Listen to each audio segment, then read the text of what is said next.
Salut tout le monde, j'espère que vous allez bien. Aujourd'hui dans cette vidéo, on va parler de manipulation, de dérives sectaires et de l'importance de se cultiver et de consacrer du temps à l'étude et à l'intellect. Aujourd'hui, il faut faire très attention parce que il y a de nombreux discours mensongers, fallacieux qui circulent. Que ce soit dans le domaine de la spiritualité, du développement personnel, en politique, chacun essaye de tirer la couverture à soi et prétend vouloir aider l'humanité, la population, les habitants, les Français, alors qu'en réalité, ces personnes ne servent que leurs propres intérêts. Et c'est particulièrement essentiel de savoir reconnaître dans les discours les intentions réelles, ne pas se fier à ce qui est dit, parce qu'aujourd'hui il y a beaucoup de manipulation dans le discours, de manipulation mentale, de manipulation des croyances. Et c'est très facile de manipuler des personnes qui ne sont pas au courant, qui n'ont pas la culture nécessaire, qui n'ont pas la connaissance nécessaire pour pouvoir discerner le vrai du faux. Je n'écoute absolument aucun discours politique, ça fait des années que je me suis détachée de ça et je ne m'y suis jamais vraiment intéressée ou alors très indirectement.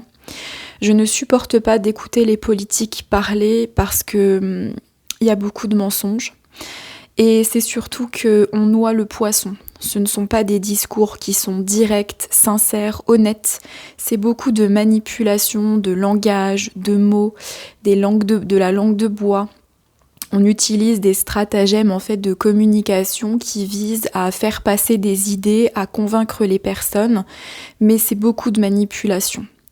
Il y a très peu de politiques, voire quasiment aucun selon moi, qui s'intéressent vraiment à l'avenir du pays, aux Français, aux conditions de vie des Français, mais tout ce qu'ils cherchent, c'est assouvir quelque part leur désir de pouvoir, grimper les échelons de la société, avoir une certaine reconnaissance auprès du public et servir les intérêts de leur parti.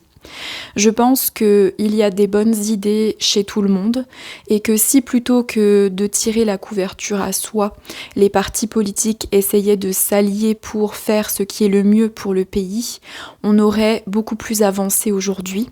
Mais comme ils sont animés d'un désir extrêmement égocentrique et égoïste et qu'ils ne souhaitent pas partager le pouvoir, eh bien on en arrive à des joutes verbales qui sont sans fin, qui frôlent parfois le ridicule. Et surtout, on manipule les gens, on manipule l'opinion publique, on manipule la pensée collective, on ne répond jamais aux questions. Voilà, jamais un politique ne parle franchement, ne répond aux questions qu'on lui pose. On utilise toujours des tournures complexes, alambiquées, qui ne veulent rien dire. Et je pense que le pire aujourd'hui dans ce domaine, c'est de mentir aux gens. On ment aux gens. On leur donne des mauvais chiffres, on leur raconte n'importe quoi, on transforme l'histoire, c'est-à-dire qu'on en vient à réinventer des événements historiques en changeant le sens, en travestissant ce qui s'est vraiment passé pour convaincre les gens de quelque chose, et ça c'est absolument dramatique. Du travestissement d'événements, du travestissement de certaines théories scientifiques, des transformations comme ça, il y en a énormément. On utilise en fait des grands noms comme Albert Einstein ou d'autres scientifiques ou d'autres noms de théories scientifiques très connus pour prouver que ce qu'on dit c'est vrai, alors que ça n'a rien à voir. C'est pour ça que je vous dis qu'il est important de se documenter, de faire des recherches, de ne pas se baser sur ce qu'on entend ou sur ce qu'on nous dit ou raconte, parce qu'en général, c'est faux. Aujourd'hui, on vit dans une ère de l'information, on ne vit qu'au travers de l'information, et l'information, elle prend plusieurs formes, elle provient de plusieurs sources, des sources qui ne sont absolument pas vraies la plupart du temps. Donc, comme l'information va très vite et pour arriver d'un point A à un point D, elle sera passée par un B, par un C, etc. Donc, elle n'aura plus son essence de base, elle aura été déformée. C'est pour ça que quand vous regardez des choses sur Internet et que vous entendez quelqu'un dire en telle année il s'est passé ça et c'est pour ça qu'aujourd'hui, allez vérifier parce que la plupart du temps, c'est faux. La plupart du temps, nous parlons, nous discourons, nous fantasmons sur des choses qui sont fausses. Des chiffres, des événements historiques, des faits sociologiques, des faits scientifiques qui sont faux. Parce que nous sommes dans l'ère de la manipulation de l'information et même les gens qui relaient ces informations relaient des mensonges ou des choses fallacieuses et ils ne le savent pas parce qu'ils sont convaincus qu'ils ont raison et ils ne vont pas vérifier. Alors, on utilise effectivement des théories scientifiques, des grands artistes, des citations très connues pour expliquer à quel point ce qu'on propose, ça vaut le coup, hein, que ce soit en politique ou alors dans la sphère de la spiritualité, du développement personnel ou encore de la thérapie, hein, voilà, la guérison, le progrès, l'amélioration, avoir des richesses, posséder plus, être une meilleure version de soi-même, etc. Au final, que ça soit en politique ou dans ce domaine-là, on nous propose toujours la même chose, évoluer, progresser, vivre mieux, etc. Alors qu'on sait qu'au fond, toutes ces propositions servent des intérêts très égoïstes et très personnels de ces personnes qu'on peut qualifier de gourous ou de vendeurs, de bons commerciaux qui essayent de nous vendre un produit. Bon. Ne soyons pas des pigeons, hein, ayons conscience de ce qui est vraiment proposé et vendu, voilà, et ne vendons pas notre âme au diable, tout ça parce qu'on a entendu quelqu'un dire 3 bonnes paroles qui nous ont caressé dans le sens du poil dans une vidéo et de se dire « Ah bah oui, cette personne est vraiment géniale parce qu'elle pense vraiment aux intérêts des gens. » Oui, mon œil. Bien sûr, des personnes qui pensent aux intérêts des gens, aux intérêts des autres, il y en a très peu, croyez-moi, c'est très rare, parce qu'on a tous des intérêts personnels à mettre en avant, à plus ou moins grande échelle, et parce que ce serait mentir que de dire qu'en général on pense aux autres avant nous. C'est très rare en fait. Donc les gens qui se positionnent comme ça, faites attention. Donc oui, de la manipulation, il y en a vraiment beaucoup, il y en a vraiment partout, il faut faire très attention. Et ce qui va nous sauver justement de ces discours-là et de certaines dérives sectaires qui peuvent en découler, parce qu'il y a effectivement des sectes qui disent leur nom, mais il y a des sectes qui sont invisibles et qui pour autant sont bien des sectes. Pourtant, on n'en parle pas. C'est l'intelligence, la culture, la capacité à réfléchir, la capacité à penser. Quand on sait penser par soi-même, quand on sait réfléchir, quand on sait se poser des questions, quand on sait échanger avec l'autre, échanger des points de vue, etc., eh ben, on arrive à s'en sortir et à ne pas se faire prendre pour un imbécile parce qu'on sait. On sait parce qu'on sait documenter, donc on sait que c'est faux. On sait parce qu'on arrive à percevoir et à analyser ce qui relève de l'illusion ou de la réalité, ce qui relève d'une tentative de vente plus ou moins à droite ou ce qui relève d'une intention réelle de faire le bien ou de participer à une évolution collective. On arrive à déceler ça dans les discours, mais parce qu'on a une certaine qualité de réflexion, une qualité d'analyse qui, je trouve, aujourd'hui nous fait énormément défaut.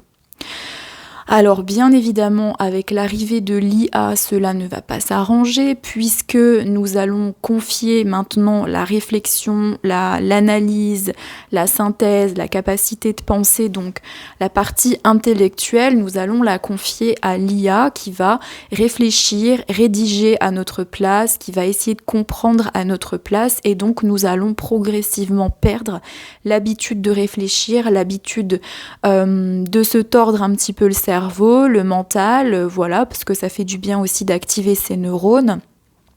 Et nous allons confier en fait notre intelligence à l'intelligence artificielle. Donc dans les prochaines années, il va falloir être particulièrement vigilant à ça. Et pour autant, même s'il y a des facilités liées à l'IA qui sont indéniables, quand même vérifier, quand même aller checker les sources, quand même avoir cette discipline, cette conscience intellectuelle de ne pas se laisser embrigader par des intelligences extérieures à nous qui inventeraient des trucs, imagineraient des trucs, parce que parfois l'IA c'est faux, hein, c'est pas toujours vrai. ChatGPT se trompe très régulièrement, c'est pour ça qu'il faut vraiment aller vérifier. Si on va un peu plus du côté des dérives sectaires, on remarque aussi qu'on se fait embobiner dans ces trucs-là, dans ces systèmes de croyances, quand on manque de connaissances, voilà, de connaissances et aussi d'expérience. On remarque qu'il y a des gourous spirituels qui nous invitent à laisser de côté notre ego et notre mental, mais c'est une grave erreur. Parce que l'ego et le mental, c'est ce qui nous permet de réfléchir, c'est ce qui nous permet de trier les informations, c'est ce qui nous permet de délimiter aussi des barrières à ne pas franchir, donc nous protéger de certaines invasions, de certaines intrusions, de certains dogmes à tendance sectaire qui peuvent du coup nous retirer notre libre arbitre. Donc oui, effectivement, c'est bien beau de se dire sans ego, sans mental, on vit mieux, c'est super, on est des illuminés, on est connecté, etc. Non, en fait, tu es connecté à un gourou qui est en train de te raconter n'importe quoi et qui justifie ses pseudo-théories spirituelles par des théories scientifiques ou des théories anciennes ou une sorte d'histoire qui a été complètement remaniée. Donc ne soyons pas dupes, ne vivons pas non plus dans l'illusion de ce qu'aurait pu être ou ce que devrait être notre humanité, vivons avec des faits. Voilà, c'est important aujourd'hui de ne pas se laisser emporter par l'illusion, par les paroles, par les discours, par le côté fantasque, imaginaire, et de rester connecté à notre réalité, à ce qui est concret, le tangible. C'est ce qui va nous aider justement à pas nous déposséder, à nous faire déposséder de notre libre arbitre, de notre capacité à décider et à réfléchir. Pour avoir pendant plusieurs années évolué dans des milieux à dérive sectaire, je peux vous dire que j'ai été dépossédée de mon libre arbitre, que je me suis laissée déposséder de mon libre arbitre et de ma capacité à penser, que je n'étais plus capable de réfléchir par moi-même, que j'étais complètement endoctrinée dans certaines croyances qui m'ont fait énormément de mal, qui m'ont complètement isolée des autres et qui m'ont pris aussi beaucoup d'énergie et d'argent. Parce qu'il faut toujours imaginer que les gourous spirituels, leur seul objectif, c'est de se faire des sous. Donc c'est des gens qui manipulent très bien, voilà. Puis des gourous, aujourd'hui, on a beaucoup. Des thérapeutes holistiques, des soi-disant guérisseurs, des soi-disant médiums, des gens qui en fait se présentent comme étant détenteurs de la vérité, détenteurs d'un certain pouvoir, d'une certaine connaissance, d'une certaine analyse, avec cette idée de moi je sais mieux que les autres, moi je sais comment sauver la France, moi je sais comment vous sauver de votre vie, comment vous faire aller mieux, comment vous guérir, etc. À partir du moment où vous remettez votre capacité à guérir, à penser, à évoluer, à avancer dans les mains de quelqu'un d'autre, vous êtes foutu. À partir du moment où vous allez voir quelqu'un et vous lui remettez votre pouvoir, vous êtes foutu. Et ces gens-là, qu'ils évoluent de n'importe quel milieu, spirituel ou pas, n'attendent que ça. Ils n'attendent que ça, que vous remettiez votre pouvoir et votre capacité de penser. C'est pour ça que dans la dernière vidéo, je vous ai mis en garde sur les états modifiés de conscience, sur tout ce qui était de l'ordre des méditations collectives, des voyages collectifs, de ce genre de choses, parce que on vous enlève votre libre arbitre, on vous enlève votre ego, votre mental, on vous désolidarise de votre corps pour mieux pouvoir quelque part vous manipuler. Bien sûr, tout le monde aujourd'hui dans ces domaines spirituels et thérapeutiques n'est pas dans cette démarche insidieuse-là, mais il y en a énormément. Donc il faut faire très attention parce qu'on peut être très vite, quand on est vulnérable, quand on est en souffrance, quand on est en recherche, tomber dans ces groupes, y trouver un certain réconfort, des réponses aussi à nos questions, alors qu'en réalité, c'est fondé sur absolument rien. Voilà, rien. rien du tout.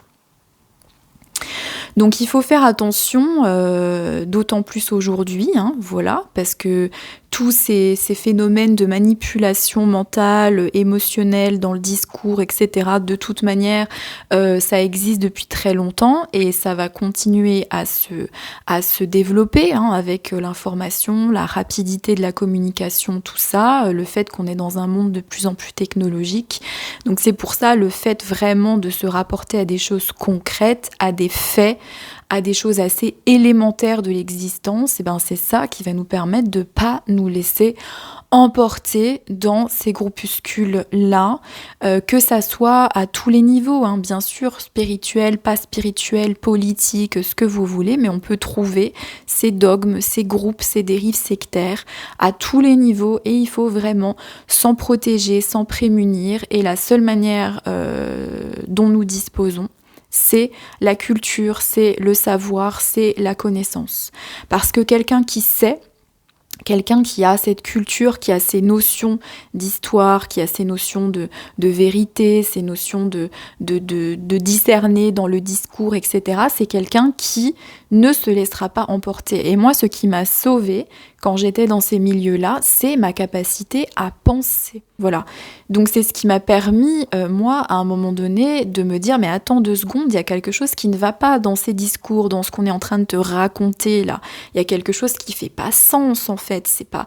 Et j'ai perçu, effectivement, qu'il y avait quelque chose qui était pas normal, qui était pas net. Et j'ai commencé à réfléchir, j'ai commencé à me poser des questions. Et c'est le fait de réfléchir et de me poser des questions qui m'a permis de sortir de ces groupuscules.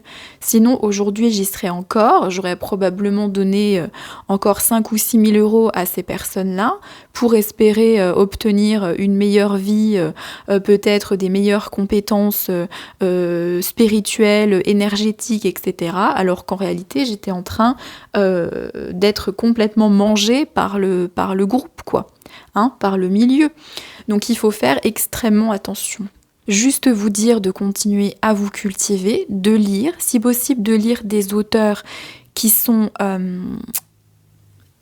comment dire, des auteurs qui sont un peu d'un autre siècle, quoi, des auteurs de lumière. Voilà, et on peut lire plein de choses, effectivement, mais pour exercer son intellect, c'est bien quand même d'avoir accès à certains textes qui font un peu partie des fondements aussi de notre humanité. Je suis allée à la Fnac hier, j'ai chiné, je voulais lire un petit peu de littérature féministe, un peu qui parlait des femmes, etc. Bon, je suis tombée sur des catastrophes littéraires de notre temps, donc des femmes qui écrivent sur le féminisme, etc., mais qui en fait, quand on les lit, on voit bien que c'est une succession d'idées sans fond et sans contenu réel, donc ça m'intéresse pas ce genre de livre. J'ai fini par tomber sur Simone Veil, ça me va très bien, Marguerite Duras, ça me va très bien.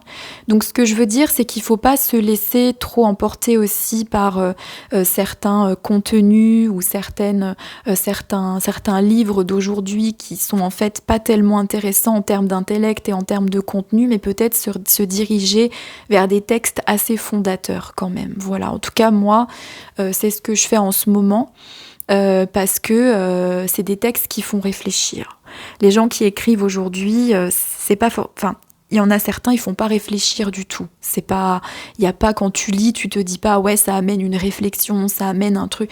Non, tu lis, c'est une succession d'idées et puis c'est tout, quoi. Donc faire attention, bien choisir aussi ce qu'on lit, ce qu'on lit, ce qu'on regarde, ce qu'on a envie d'étudier aussi. Bon. Après, ça fait un petit peu élitiste ce que je suis en train de vous raconter. Au final, vous lisez ce que vous voulez. Mais il faut parfois un petit peu s'élever au-dessus du marasme culturel et littéraire qu'on nous propose pour aller sur des choses un peu moins McDo, quoi. Voilà, c'est-à-dire qu'il y a le McDo, littéraire, de consommation, tout ça. Puis après, il y a les bons restos.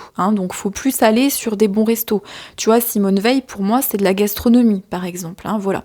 Donc, il faut savoir aussi échelonner dans ce qu'on choisit de regarder, dans ce qu'on choisit de lire pour exercer son intellect. Voilà. Merci de m'avoir écouté pour ce partage. N'hésitez pas à me dire ce que vous en pensez, comment vous ressentez les choses de votre côté aussi.